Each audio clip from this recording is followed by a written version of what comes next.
Hello, everybody, and welcome back to the BSDF1 podcast with your hosts, Josh George and Joshua Constant. On today's show, we'll be talking about the Spanish Grand Prix and events surrounding the F1 weekend. So, without any further ado, let's get into this. Hello, Josh. Hello, viewers. How are you all doing after the race weekend that we've just had? Very interesting. Lots to talk about. Ooh, Spain being very interesting. So, leads me on to tell you what is coming up on today's show. So here's 3 little snippets of what's going to be coming up. Spain equals pain for Ferrari, which I called in the predictions. And also Catalonia producing some decent racing. Not too bad. Some actual wheel-to-wheel, which is pretty exciting. And then the last point of the day. Red Bull. Are they the most toxic team in Formula 1?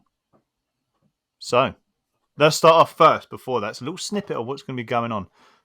Josh, how did you find the weekend? Enjoy it? Do you know what? I had relatively high hopes for this circuit. Do you remember when I asked the question on Friday, do we think this race circuit is going to be better with the improvements? You shot me down within 0.1 of a second. Was like, no, this is going to be terrible. Instantly.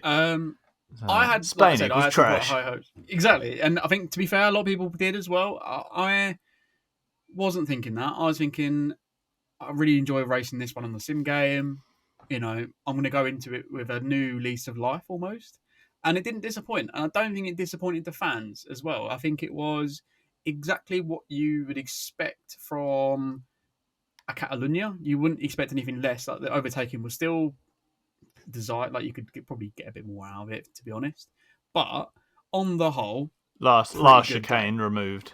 Yeah, I mean, but then again, like it adds good excitement going down to the last straight or in the main straight. Sorry, so you know it could be better. It could be, but it could be a lot worse. I.e., Monaco coming up. I mean, that has definitely got no overtaking.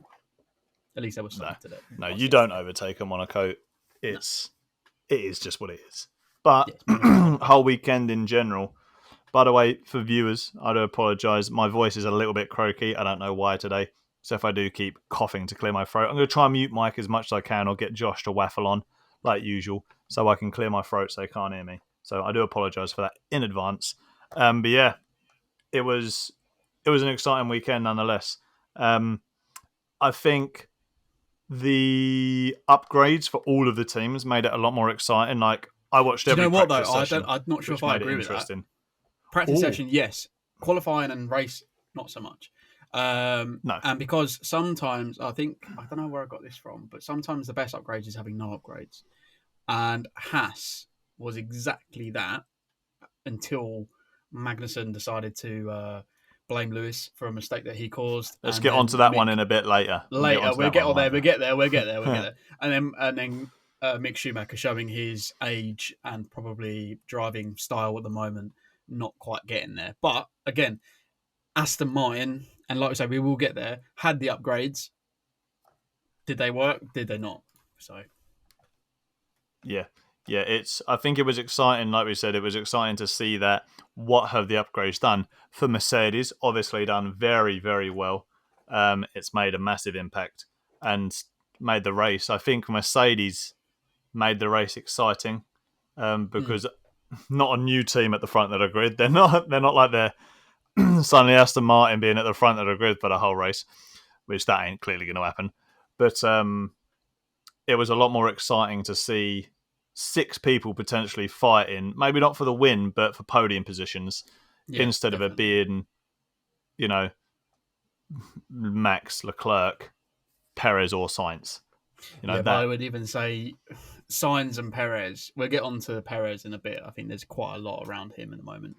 There's a lot to unpack there. I'm not sure. Like we were discussing on Friday, I don't think Perez has got it in him now, anyway, to go for a race win. I think that even Red Bull will pull him back, and that's what we said the other day. We'll get on to that Sainz, one. I don't think he's mentally getting there compared to his teammate. No. So what we're going to do,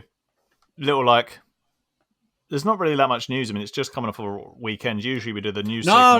Whoa. But Hold you up, have some buddy. news. I was going to say, No, I there haven't is some really seen news. any. There is some real So news. you're I on mean, this one. the news is got to be Aston Martin with the green ball all weekend, and then Oh, okay. everyone Yeah, thinking yeah, that's exactly. We highlighted it on Friday, thinking, oh, how is it going to go with qualifying? I mean, they looked quite strong in FP3, but that's because everyone didn't have their quali trim in and definitely didn't have any race trim on. Come to race, one of the worst teams on the grid. It wasn't I even. don't know what happened.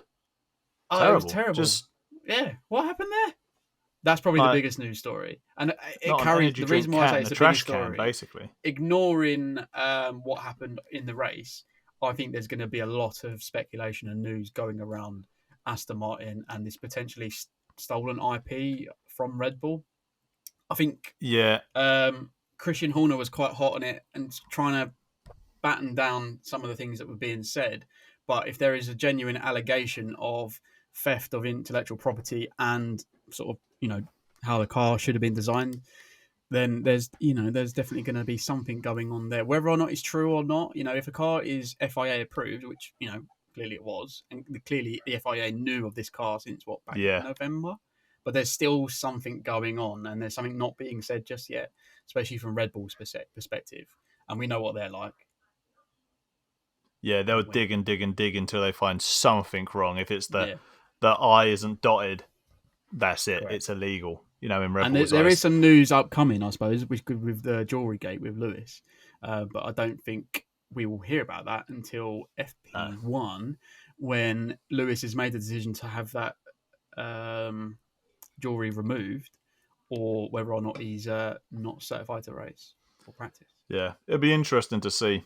I think, Jurygate has been It's said rumbling and on. done, and it's still an ongoing thing constantly. That you hear my voice going, what is this about? My goodness. So it's still a thing. It's still going to consist going on for quite a while. Yeah, I mean, I don't know really what to say with the Jurygate thing. I'm kind of past it. I'm like, we didn't have F1 for a week, so we had jury to dig into. But basically, I think you're right with the Aston Martin thing. I think there's a lot more that's going to unfold there. There's a lot of, look what happened. They were claiming how much it was legal, and the FIA looked at the tracing point from 2020, and we know where that went. It turned out to be illegal. What a surprise! Yeah, but it's So illegal for something that was kind of unseen as well, like the brake yeah, ducts. Really? yeah, some random Yeah, thing. part that no So one I can mean, the see. concept, it looks like the Red Bull. It clearly don't go like the Red Bull. So ultimately, it's clearly not the Red Bull, because otherwise it'd be at the front of the grid.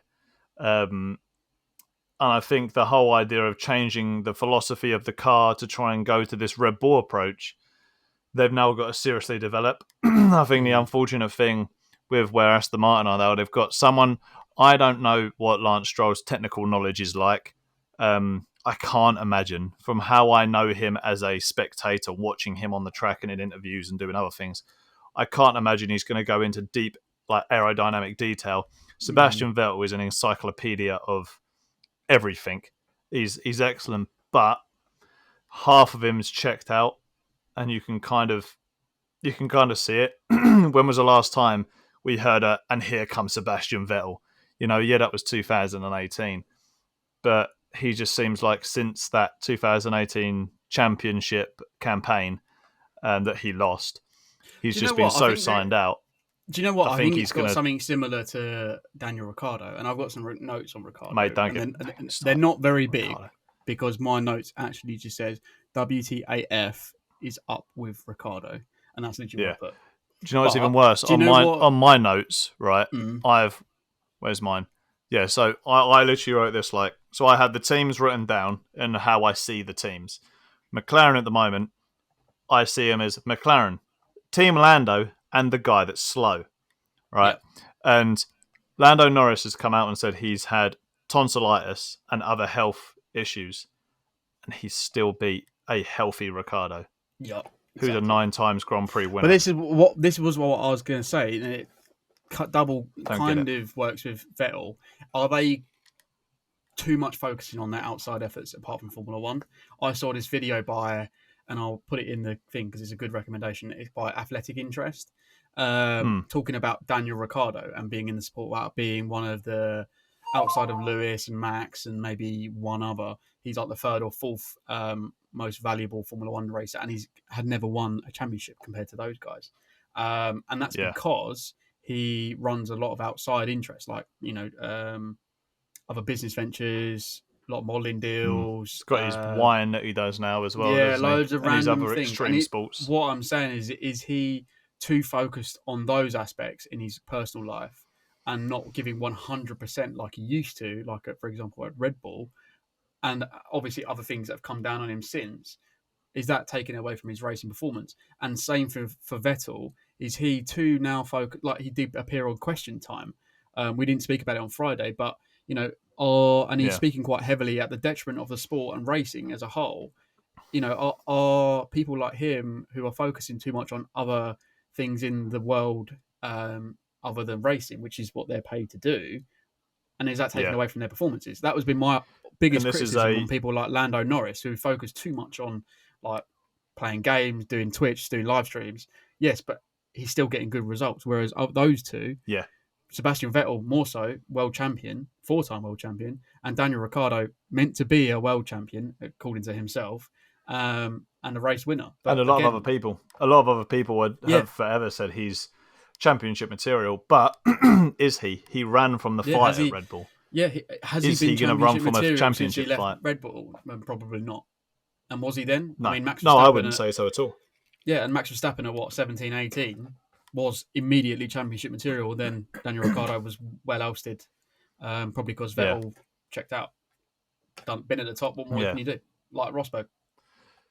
Exactly. I mean, there's a lot of relation to a lot of drivers in past. I mean, I remember a very famous quote from Sterling Moss after he had his massive accident. He said, and I'm certain it is Sterling Moss. My dad always says it anyway. He goes, I think he told me twice. Yeah, he says it all the time. He said it to me today, funnily enough. Anytime we talk about Formula One, he brings this quote up. And he said, once I started to think about the corner is when I knew I wasn't a racing driver anymore. And I think that Sebastian Vettel, he's thinking about the corner that's coming. He's not looking at it going, Formula One drivers don't look at the corner. They just go through it, right? That's basically it. They're always looking at the next corner they're going through. Why do we think that then? And we put Daniel Ricciardo into this as well. Is that because they're focusing on too much of the outside interests and they want to be around for the economic benefits of they might have and stuff like that? I don't think they're thinking too much of outside interests. I think in Sebastian Vettel's case, I think he is. I think he's thinking of not like, oh, what could I be doing? I'm driving around a track going, oh, bloody bee I just hit. I love bees. But I think what he's looking at is, he has a family. I think he has 3 kids. He's not you don't see a lot of his family, but if I took that corner, the speed I would have when he was 21, 22, and I have a massive crash and I'm parallel. I think a lot of that plays on their head the older you are. Lewis, nobody. There's a reason he left the relationships he was in. He might be seeing someone now. We don't know. He's got very private, personal life. Really, I mean, what it is now because of the. Yeah, he never used to have, did he? Yeah. Oh, good old Lewis. Yeah, he was all over the place, and now he just posts like standard Instagram pictures, nothing like. Yeah, so it's like I think that is one thing for sure that he's that Sebastian's looking at. Ricciardo, I don't really see as an excuse. I think he's just lost something. I think too many team switches. Stick with something and stick it out. Don't just ditch and hope that you're going to get a championship quality car. You're not a material to fight for a championship anymore, unfortunately.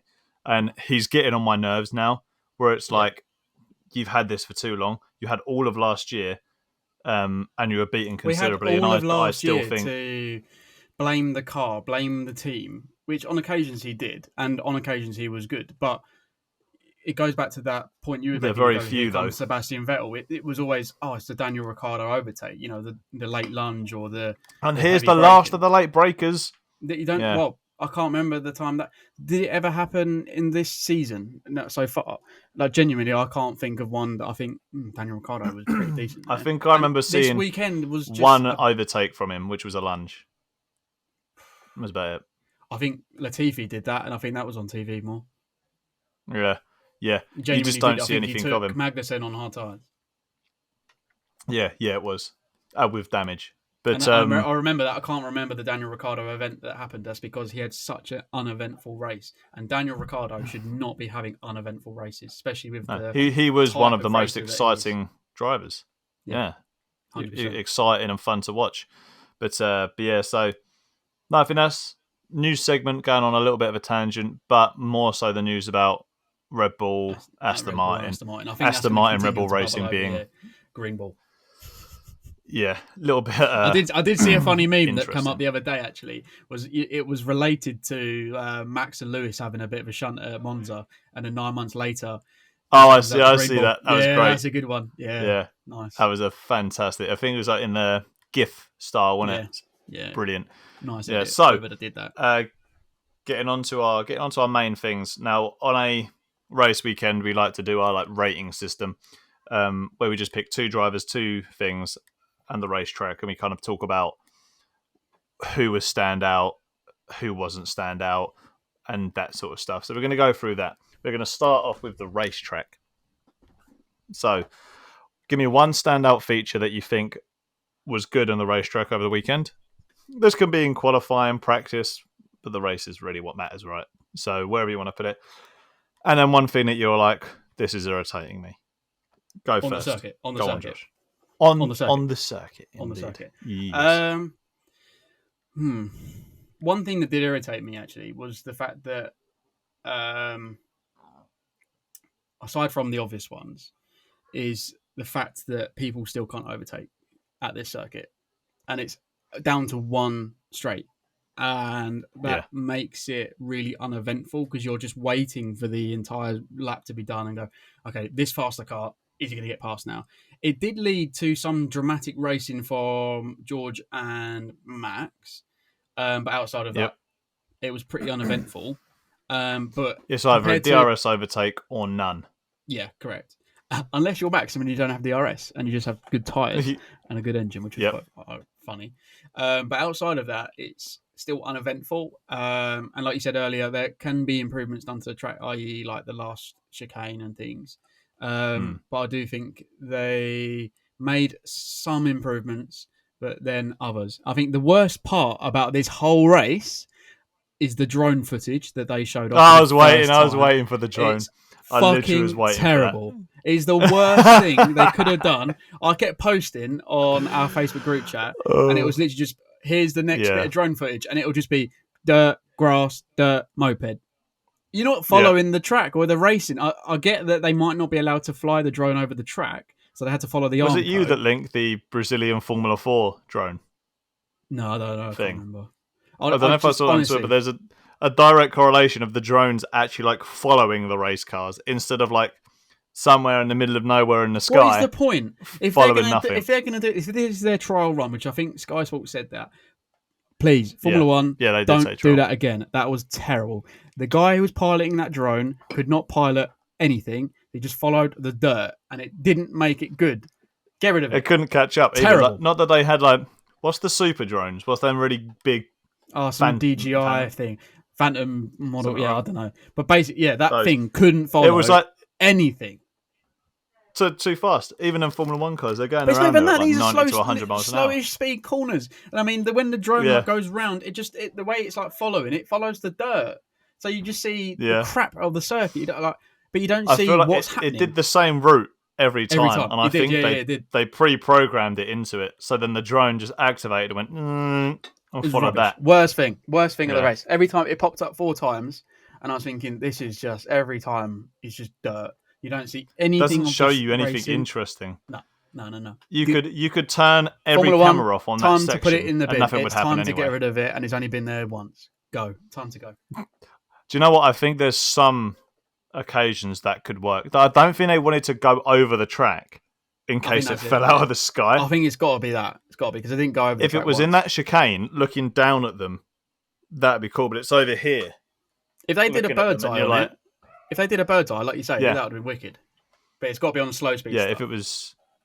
exactly. I mean, it's just mental, really, that it was that bad. For Formula 1, with the technology that they have rubbish. available to them. It was so It was bad. terrible. It was atrocious. comical. But It was what was your laughable. good? What was your good thing? What was your good thing? Let's get positive here. Do you know what is random? Is the fact that any car that fell into the gravel trap was able to get out and continue racing every single time. Yeah, there was it was punished enough. Punished enough, but able to recover it, and I think that's good because you don't want to see, like for example, we're not massive Max fans, but I'd rather see Max race than him have a DNF, and then Charles or Lewis or George or Checo or any of those drivers beat Max on merit rather than being beaten by gravel. And the fact is that Max got out of the gravel and gave Charles a little bit for a couple of laps, and then we saw a good if Max went out the gravel, we wouldn't have seen that George and Max battle. We wouldn't have seen the team dynamic of Red Bull play out. And I quite like the fact that you get to do that at this circuit. I don't know if it's because it was maybe too hot and the gravel wasn't sticky, so they didn't get caught in, or they just use different type of. I think it's smaller. It's small but big at the same time. It's not too small, but they just ditch, and it didn't break not anything. Too big but it also what was also good on that was the fact that when they come back onto the circuit, it didn't cause more punches, which is good because you wouldn't want to see like half the grid getting punches all of a sudden because it kicks up a load of stones and then everybody's tyres pop. Yeah, exactly that. Yeah, that was the one good thing because if you go off at Silverstone or let's say Spa, you ain't getting out of that in the gravel traps. Yeah, no shot. I mean, they got rid of a lot of the Spa gravel traps recently. But the ones that are there, that you're stuck, especially if it's raining, because it always is. Oh, exactly. I mean, what about yours? Yeah, Silverstone is a culprit for that. Mine, I don't really know because Spain, it's not anything. I couldn't really put a definitive good or bad on anything. I agree with the drone footage. I think that was stupid. A good idea, but executed poorly. Just done again. I think that overall, it showed that Spain has the potential. I keep saying Catalonia has the potential to be a good racetrack with wheel-to-wheel action. But the reluctancy, I understand why they changed the corner coming off the back straight because of the MotoGP crash, where I think it was a fatality. So I completely understand that. But why did they have to get rid of the other one? Why couldn't they just, when it's MotoGP, they use a wide one? I don't know why they had to redo the whole section and just delete it, which made it one of really the only much, other potential overtaking places. It doesn't change Sector 3 enough in my mind. It for Formula 1, it just made the... It would change it if they got rid of the clunky corner. When you come off of the back straight, you go around and it goes up and it has that left double apex right-hander, which is just the clunkiest... one of the worst corners. I think I disagree. It doesn't get you anywhere. You know where you saw Max overtake in brackets here, Bottas, and they're like, you never see that happen there, right? It's because it is such a terribly designed bit of track. In all fairness, when they made that comment, they didn't realise how slow Bottas was going compared to Max. And he Max let him go past as well. Yeah, 100%. They were you never see an overtake there.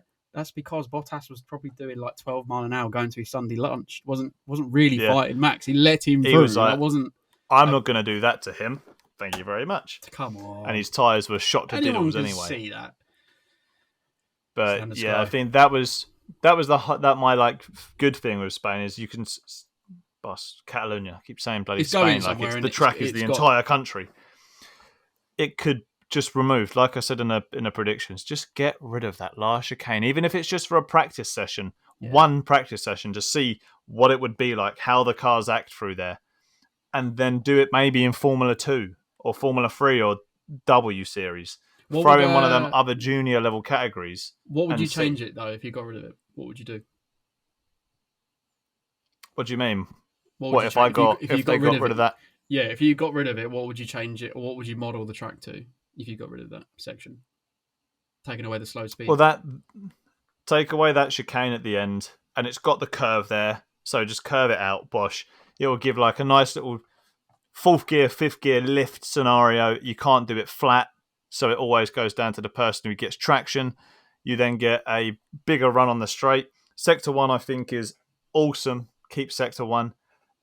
Sector 2, where it comes up the hill again, but all Sector 3 is just terrible. Because end of Sector 1 is when the overtaking stops. Sector 2 is when you used to get a very small chance if you were a super fast car versus a slow one. But Sector 3 is just the most unfollowable piece of shit ever created by an F1 track. Like it is the worst. It's clunky You say that off about camber the corners. non-following, but do you not remember when Bottas was being trailed by Sainz and Lewis? And I was thinking, Lewis could have both of them here. And obviously didn't. But at that point, they were, I think, Sainz was 400 tenths off Bottas, and I think Lewis was 400 I was tenths going, off Sainz. Lewis, double overtake, maybe? And they were both following so close through Sector 3. And I was thinking that last year, that wouldn't have happened. But this year it did. And then, but even now, because he couldn't do anything. You couldn't late break anyone there. You can't do it for it. No, you're not going to overtake anybody there. No, agreed. You're just trying to get as close to the guy as you can, so you get a good run out of the chicane. But even a good run out of that chicane, look at Max and George. His nose was on George's gearbox, and then the end of the chicane comes, and he's 6 tenths in front immediately, just because that chicane is so bad. I get why it was put there. It was put there after the Ayrton Senna crash to slow cars down so they didn't smash into walls. Safety is different now. They got rid of the chicane at the bottom of Eau Rouge. So, Eau Rouge Radley-on, they got rid of that afterwards because they were like, well, it's safe enough. I think so get that did chicane you watch gone. Ted's notebook last night? Sunday. No, I didn't get a shot. We were watching Harry Potter and the Deathly Hallows Part 2. That's by the way, that's a what film, but not watching. one of Formula One's weekends on. By the way, that was anyway. a message, by the way. Oh no, anyway. Which is I love Harry Potter. I love Harry Potter. It's good. Yeah, I know, Chris. So Ted mentioned at the start of the video how this circuit wasn't prepared for over 250,000 people. I think that's their my record. God, yeah. That was the news. Sorry, forgot that. Yeah. That was the news. Fucking terrible, mate. Yeah, they didn't look after the fans. But again, if that's happening with the fans, think about if they can't fix that, like Formula One is becoming much more diverse. There's a lot of younger fans. There's a lot of newer fans this year. Put this into perspective. Every race this season, apart from the obvious Saudi Arabian ones, has been sold out.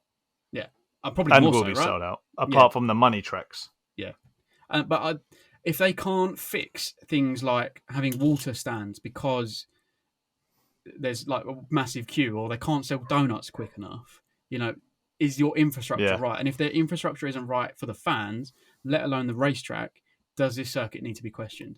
And I think the FIA should, or Formula One definitely. I think they made a comment saying that the upmount for security, for letting fans in, making it easier. If that's not done and the circuit's not good enough for racing, which it is at the moment, it has potential, but something needs to be done. If people have been asking for this Sector 3 change for years, and I think a lot of people have, then there's something needs to be done. And that I think is the most important outcome and learning from this track is that some things need to change. Yeah, there's a lot that needs to change with Spain. But to come off of that, on the overall, right, it was all right. It was good. It was much better than we all thought. It's probably there was some overtakes. Highlight reel is going to be better than Monaco. Let's say that because Monaco is going to be qualifying basically. Well, let's not. I have an interesting theory about Monaco. To be fair, but I'll get to that. Let's save that right for the end. I'll say about my interesting theory. Exactly. So, team, usually we do 2. I want one good team perform really well. I think I know your answer, and then one team that performed terribly in any way, shape, or form. So this can be attitude-wise, car performance-wise, marketing-wise, something like that. Any which way, and goes both ways. Good, bad. What's your first? Go with a bad, and then go with a good. Worst team. Go. I guarantee. What do you think I'm going to say? Mercedes best team. Yeah. Well, and what do you mean bad? Yeah. Red Bull. Red Bull. You're going to say Red Bull? Yeah, Red Bull had not in terms. Shall we? I'll tell you what. Go on. Shall we let's do a quick pause. That was me pausing it. Sound effect. Let's just address the elephant in the room with Red Bull. I said it at the beginning with my notes. Are they the most toxic team in Formula One? Yeah. I think so. I think they definitely are. We're not Red Bull fans, We're not Team LH, by the way, but we're not Red Bull fans. What I did do, though, is on Friday we spoke about, and I'll link it somewhere around over there. If I can follow the camera tracing up there, maybe Josh can do it as well. So basically, we mentioned how we're not massive fans of something like that. That works. Not massive fans of Checo Perez, and that's because of the Red Bull effect. But what it's done this weekend is made me realise that Checo needs to be respected as a race driver, and we need to give him more credit as fans who aren't Red Bull fans. Yes. He drove an amazing race, and then his team let him down 100%. Yeah. Let me give you 2 instances, right, where this was very evident. The first one was when Max could not overtake George Russell. He couldn't overtake him. They swapped him. No. Why? And they went, well, this is the bit that infuriates me. Checo came on the radio and said, get Max out of the way, I can get George. Get him out of the way, I can get George. And they come back on the radio and go, no, we're giving him more chances. He's had 15 fucking laps to overtake him. No, you can't do it. You missed one. The golden boy. No, you missed one. You missed one. There was one before where Checo was following George, and Checo let Max through, and that was the chance. And then Checo went into tyres, and then that happened. So there was 2 instances with the same event. That was it. Well, that's 3 instances then. Free Because then... And it's like, you had that, so he couldn't get him the first time. Swapped him over, Max couldn't get him. Were reluctant to swap Max over because of like he is the best thing ever. Tyres as well. So of course he'll overtake him. So then he's gone. Then I think Perez, who came in? Max came in. I can't remember exactly the order. Max came in, but then eventually, because they didn't let Max yield the position on track. That's the thing, because they wouldn't want another teammate to overtake Max because he'd probably throw his toys out the pram like he did about the DRS. The way that I saw it is that Checo asked to be put through, got refused. So what the best thing that Red Bull could do to save face against Max and not have a outstorm like he did against DRS is let's bring Max in, change his strategy, get him on tyres, and then let's let Checo burn with a 2-stop. Because they 100% knew when they brought Max in that a 3-stop is the best way for this circuit, and they just left Checo to burn and die. That's genuinely what happened, I believe. And they brought him in to save face, so Max didn't get overtaken by his second driver, and they let the race play out exactly the way they wanted it, 100%. Which is sad on Checo's point, because he deserves more than that. He did exactly what he needed to do for Max last year and the team. We're 6 races in, and Charles has just DNF'd. Give Checo at least a chance to win a race. I mean, he could have he's not even far behind on the championship. No. It was so sad to see. It made on my notes, I put it ruined the race. For me, I wanted to skip. I had to watch it. I was at work, so I couldn't watch it live. So it made me want to skip it. I was sitting there with Lou, girlfriend, and for the people on the pod, Josh obviously knows that. I mean, in case I ever mention Lou again, she's a bit of an F1 fan. Dabbles in it, watches with me when she can. Anyway, but yeah, so I just want to skip past it. It's ruined it for me because I wanted to see some decent racing, and they, can I win this race? No, you can't. You are the number 2 driver, and even then, Max caught up with him so quickly. I'm convinced they took away his power from his engine. They did something because Max wasn't suddenly 1.5 seconds a lap quicker. You can think it though, Watch how quick he drove off. Yeah. No, but that was ridiculous. That's what I mean about the tyres. He would have lost his confidence anyway. And like you said, they just left him out to burn on tyres. Yeah, but that's knowing I don't that think he it would was lose, an MFU, fall off the cliff. Not an MFU, an ECU thing where they slowed him down. You never know. I don't think it's that, but all they've got to do is press a button and lose. I don't think they would do that because that telemetry would come back to them. Look at Miami though. That random thing when Perez is like, "I'm losing power," and they're like, "No, you're not." It's like, "Well, I'm slower in the lap. Why am I losing power?" And like, there's nothing on our end. I'm not sure. It's too suspicious. I'm not sure about that, but that's why they left. It's not like they haven't done it in the past. Yeah, but that's why I think they left them out on 2 stops because they knew when they brought Max in, they knew Christian said it. 3 stops. When we brought Max in, we knew we're changing to 3 stops. We thought that would be the best way. Why didn't they do that for both races? They were both 10 seconds ahead of Russell at this point. They had gap. If they knew that the 3 stop was going to be so much more overpowered, and they knew George was having engine issues anyway with cooling, why didn't they just do the same for both of them and let them race? I do understand Yeah, that they knew would they rather had have P1 both and P2 finish. either way. Yeah, they had P1, P2, but I knew that if they both raced Yeah. hard, they might crash. But then, isn't that what Red Bull's all about? Or is it now just the Max show? Because if that's the case, then And literally on you my might as well notes just I have put Albon back or Gasly back. yeah. On my Checo notes I deserves more put than that. Max Ball, which is what it's Max Ball, Max Racing, also Checo. Yeah. And that's how the team. It's not Red Bull Racing. It's Max Ball, Max Racing, also Checo. But I do think Because though, he knows he's not gonna win a race I do think though unless Max has Max let crashes. himself down again this weekend with his attitude towards his team. His attitude's disgusting. Honestly, it's horrible absolutely pathetic. Imagine that is your idol. Imagine that's the guy your 14-year-old is looking up to. Yeah, that's what I was going to say. Imagine you are 14, 15 years old and you're wanting to get into racing and you're watching that and you hear this guy bleat down the radio to your teammates. Because he's not, Matt Checo isn't his only teammate. He's got 50, 100 teammates all in his pit garage. You can't be talking to someone like that who you work with, especially if they're trying to help you win something as well, like in a competition. You can't be speaking to them like that. He even said on the radio, on the television broadcast, come through with, how can you not even fix a DRS? Yeah. It's like, all right, Max, get out of the car and do it yourself then. I would have been like, get out and do it yourself. If it's so easy, why don't you do it? And it's like, there is no way. I think some people have made like complaints about it before, like Lewis when he snapped Bono last race, because Bono asked him where he thinks he would be in a safety car, and Lewis was like, that's your job. I don't know. I'm in a car. I can look forward. I can't see behind me. So it kind of makes sense. But Max literally just ripping into his team for not fixing the DRS, throwing his toys out of a pram is the only way to describe it. And if you think that he spoke like that deservedly, you're a moron. And that is it. You are a moron. If you think that is how, as a sportsman, as an idol, imagine if Cristiano Ronaldo spoke to someone like that, he would be cancelled on everything. Completely imagine Lewis had an outburst of that. Cancelled. Max does it though. Imagine. Yeah, exactly. His fans are probably the most toxic set of fans going, and they don't seem to see the pitfalls of someone when they do something negative. They look at someone like Lewis, pointing out, saying to Bono, that's your job, you should be looking at a tyre telemetry and things.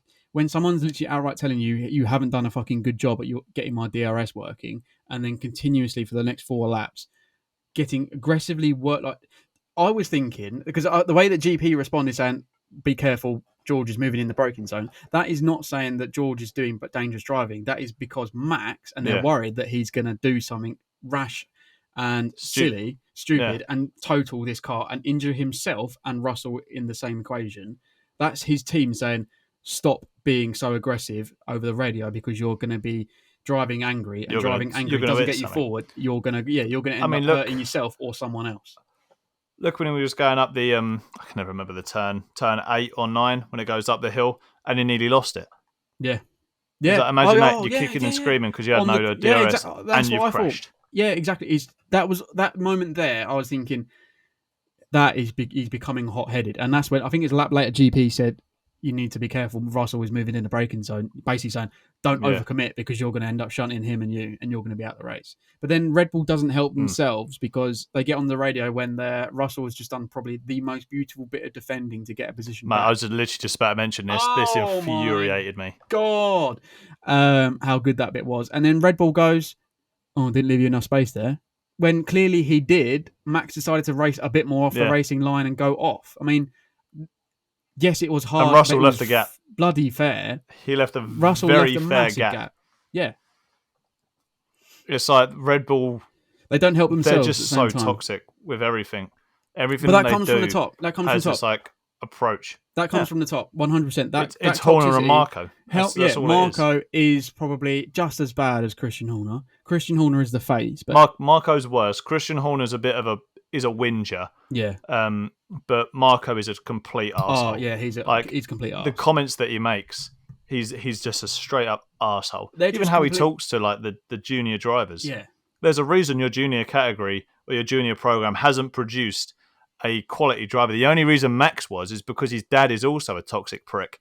So Max was used to that toxicity environment.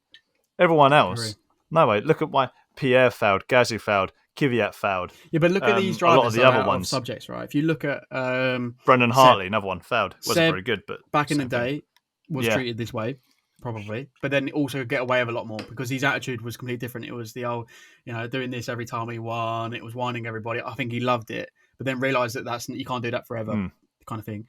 You look at Pierre Gasly, outside of his losing his best mate, aside from that and being treated like shit at Red Bull, he's a genuinely nice guy, it seems. And Alex Albon, credit to him, he's one of the nicest and sweetest racers on that grid. He's so out there and forgiving of everybody. The story with his red hair is, quite heartwarming, to be fair. Maybe these people can't hack it at Red Bull because they're so toxic. But when they move to like a team like Williams, who are much a supporting more team, supportive, they put an arm around. Alex Albon has got points within the first couple of races, which is brilliant. Pierre Gasly is having a bit of a torrid time at the moment, but last year, best of the rest probably. I mean, 2 years in a row, 2020 and 21, Gasly was. You could always know Gasly was going to get Q3. Yeah, and bearing in mind at that time as well, right at the start of 2019, didn't he lose his best mate at the same time? So emotional damage as well going on, and that's not me memeing it. I'm just saying that he would have had that coming down on him. It was the worst thing as well. It was the same weekend. It was the same weekend as losing a Red Bull seat as well, which was just. Well, not the same weekend, but it was at that same pit. It was his first race, not being in that team. Race back. Just crazy, just absolutely crazy. Let's move on from Red Bull now because it's too toxic levels. But we're gonna have a separate podcast to talk about this because I think it's something that kind of needs to be addressed. And there is a bit of bias because we're British, but I mean the team principle is bias, British, so you can't complain that much. Yeah, I mean there's bias, and then there's just looking at the obvious facts. Max is too aggressive. Oftentimes he's just rude to his teammates. Dr. Helmut Marko and Christian Horner are terrible, looks like bosses. They're almost like memeable Managers, David Brent. bosses, whatever. For what all accounts, the people that are at Red Bull and follow Christian Horner, he seems to be a good leader, seems to be a good person, good people person. But outside of that, his competitive streak makes him a terrible human being and just makes him the worst bitches character on that grid compared to like Toto or Mattia Bonotto. Or look at like Zach Brown. Look at all of the other team principals. Nice guys. Genuine people that are just interested in winning or racing, not here for the politics like it used to be, which is Christian. Yeah, he loves it. Fries off of it. Best team, Mercedes by far. Yep. Case closed. Case closed. Upgrades Let's just highlight how good they are at the moment, though, because I think, and we're even going to thumbnail this, that I reckon they could be on for winning races soon. I don't want to get too carried away because a lot of people are saying that. Why are people, Mercedes fans, getting too carried away? That yes, that 100% we are getting a little bit too carried away. Completely agree. However, when Lewis is literally doing the fastest sectors of the race or fastest rate like laps on scrubbed mediums, there's something's coming. Yeah. I think the only issue they're having at the moment is their cooling problem. Is that down to their side pods? Maybe. Because I think it's just down to Spain. Down to Spain. I mean, it was hot, and they were the only cars on the track. They probably were the only cars on the track pushing always. Yeah. George was full throttle against Max, which is a faster car, so he has to compromise. And Lewis was fighting from being at the back of the grid. Yeah. I think that was probably the only reason. And that overheating came in critical at the end of the race, which Spain is 66 laps for some reason. It was massive. It felt like it lasted forever.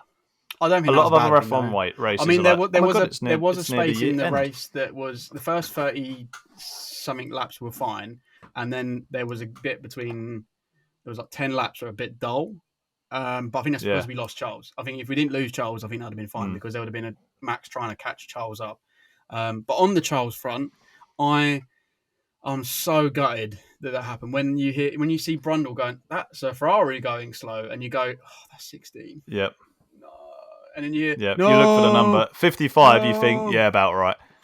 Oh man, but when I see the Ferrari pit crew get moving their chairs, and you knew he's going to retire that car, I was thinking, oh, for fuck's sake. No fault of his own. He drove a flawless race. I mean, Russell made Leclerc not have to do anything, which was pretty cool. If I was, he was just on for an easy race I'd be buying him win. a cake saying thanks for slowing down Max and Checo for 15 laps. Yeah, and I think that's the whole thing.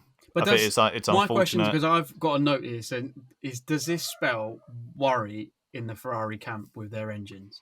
Because for the last 3 races... See, I've seen this a lot.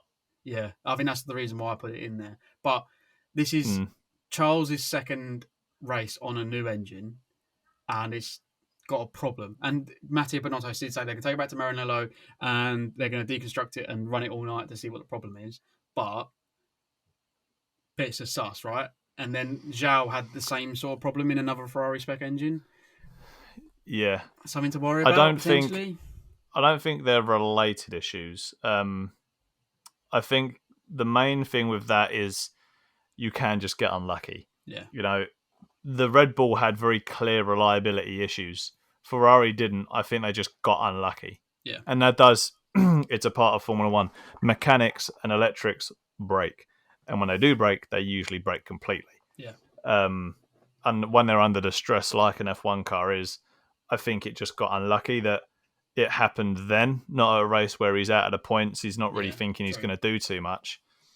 I think that's a shame. He needed that win to show that he's still there, because Max has this stupid prestigious title of he finishes every race, so that he wins every race he finishes, right? And it's like, okay, very cool. Cool little thing that you've got. But ultimately, Leclerc would have had that win.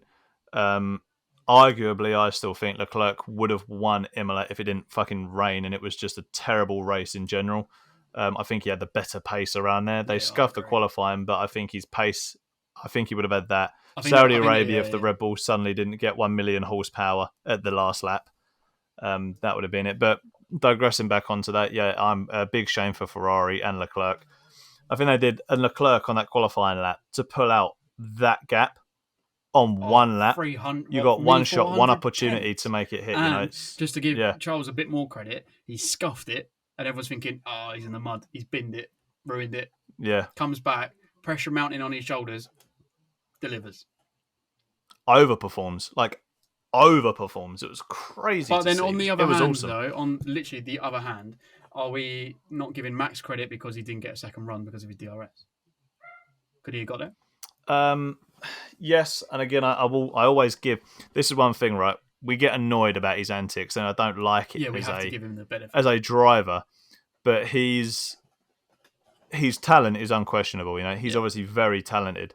It's still too raw. Like, for 7 years in Formula One, and you still act like that is a little bit embarrassing, in my opinion. Because Charles imagine if Charles did that. Yeah, right? Just to put it in the other, like, Charles's engine gave up.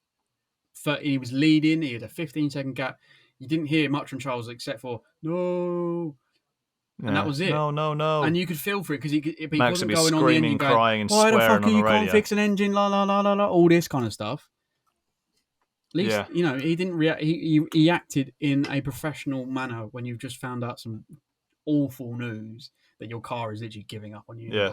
You got retired to the pits. At least Max had an opportunity where he could, at a circuit that you needed DRS, but you can get away with a triple stop with these tyres that seem to give you like 6 seconds pace advantage over a medium. And came off the track. And came off. Well. Yeah, he's a very lucky Max, boy on that race.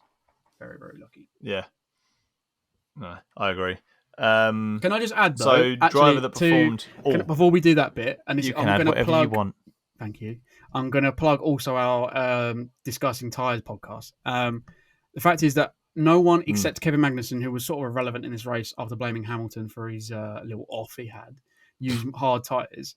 And how exciting was that race when hard tyres wasn't used? Because they could have been... Yeah. And if the whole circuit no hard tyres, 3 stops, exciting race until the end, and he gave opportunities for not having DRS. So Max done loads of overtakes without DRS, and it looks like it can be done. All we got to do is get rid of hard tyres. Bosh. Yeah, hard tyres, easy. Get them gone. That proved it. That did prove it. So yeah, we were correct, as we usually are, as we know everything about this sport. So, yeah. Are you surprised, viewers? Probably not, know. So, driver that performed the best, in opinion, driver that performed the worst? Who was your best driver of the weekend? It's a tricky one. I'm not going to go with the obvious because everyone voted Lewis. I mean, he did a great race. George was outstanding as well. Do you know the one that I'm going to give credit for? Lando. Because he probably shouldn't race. Yeah. He probably shouldn't have raced. He was genuinely Yeah. not very well. In Ted's notebook, it was mentioned that he didn't get out of the car for a little while. Took him a little while to get to the RV that he was staying in. I think he was gone. He probably shouldn't have raced for physically, and he might have caused him more damage. And to get points and outbeat his teammate comfortably whilst not very well, got to be driver of the day. Part of that, Lewis and George did an outstanding race as well as that, and I'd say also Carlos Sainz, like Max did, recover after a bit of an incident at his home race, which is more embarrassing. So you can imagine all that shit coming down on you, and then coming back and getting fourth. Yeah, still decent. But yeah, Lando for me, 100%. My best of the weekend is George Russell. Yeah, I mean, it's not really a surprise. I'm a GR fan, but just he made that race. Give him a car and he does well. He's so like Lewis, where give him a car, watch him drive like an absolute animal. The fact that that's the first time, take this in as well, and people seem to, I don't think they skimmed over it, but not really talked about it a lot, where that was George Russell's first time battling at the front in his career, by the way, everybody. That was his first time battling at the front against two Red Bulls, one being Max the Golden Boy Jesus Christ Verstappen, and the other one being Perez, who are in a lot faster, maybe not a lot faster cars anymore, but they're in faster cars. And he defended for like 20-something laps. Yeah, he didn't have DRS. At points, but hold on 2 seconds. Look at when Max did get to the side of points, him. Look at that overtake. He embarrassed Max. He embarrassed Max. Oh, he embarrassed Max massively. Because all them people, and I liked shitting on it a little bit. And I was going, when we were watching it, I was saying, see, Max needs a mechanical thing to help him overtake another car because he can't do it on his driving merit. He clearly isn't fast enough to get that car in front of George Russell, who is a slower car. Is that point proven? Maybe Max isn't the best thing since sliced bread. I mean, Russell defended every opportunity. It was amazing defending. He knew exactly what to do. Defending. He knew exactly what to do. Yeah. He's T1 and that re-overtake all the way to T4. He defended all the way through Sector 1. And once you got Sector 1, like you said, you can't pass anywhere else. So you just put your car in the right place. Do you remember George Russell's overtake on Bottas at the, was it Sakir? Yeah. In the Bahrain Outer.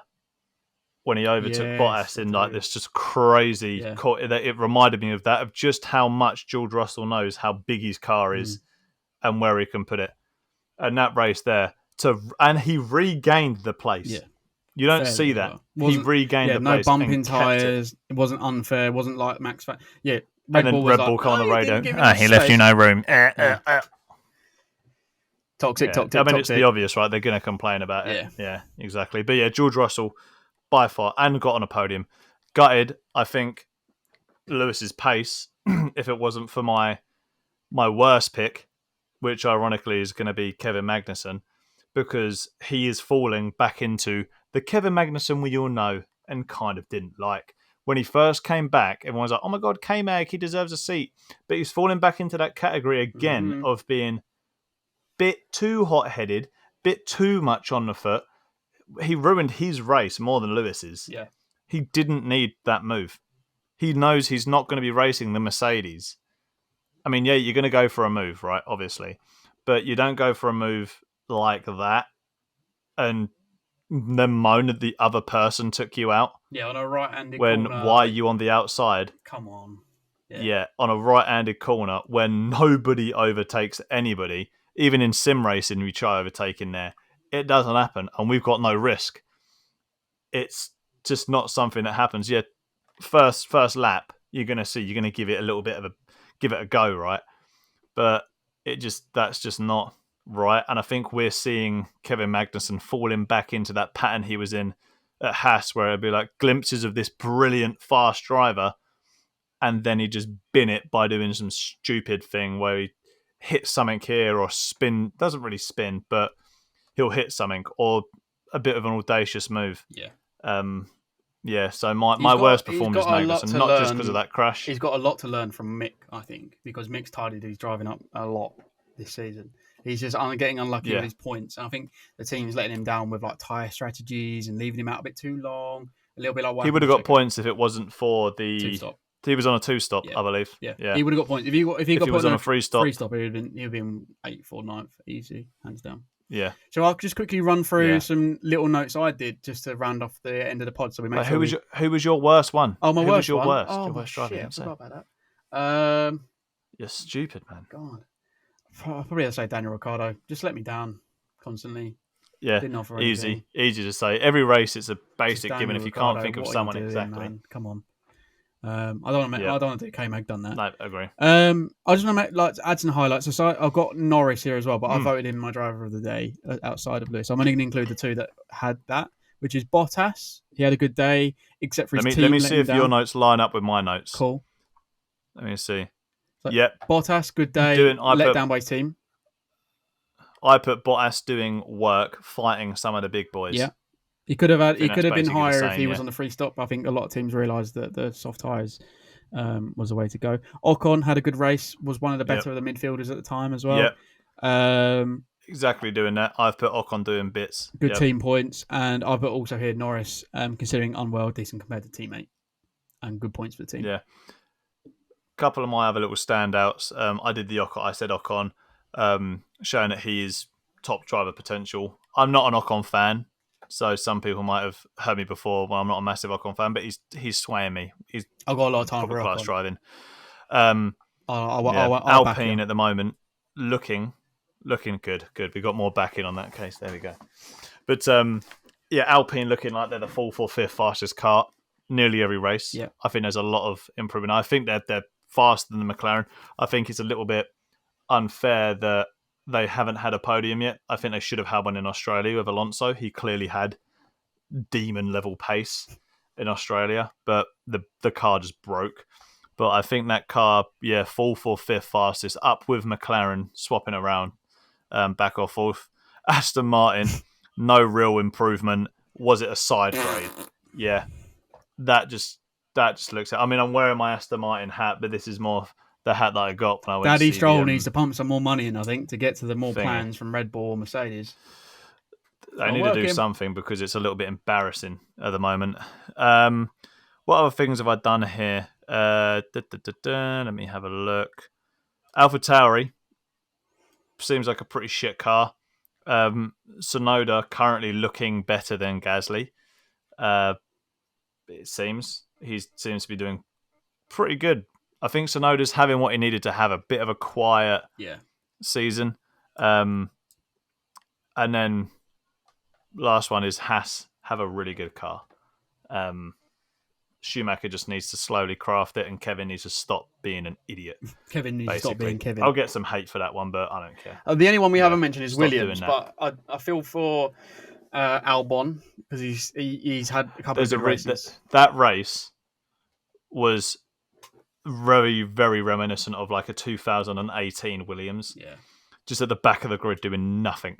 Yeah. I don't know what happened to Albon. He must have had some sort of mechanical failure. You know when it's bad for Albon when Latifi is out qualifying you or outpacing you on merit, and you can't catch him. So, I mean, he was like 40 seconds off of Latifi at the end of the race. Something not right there. So I don't know if there was something drastically wrong there, but the fact he's had double points finishes, and then that doesn't really make any sense.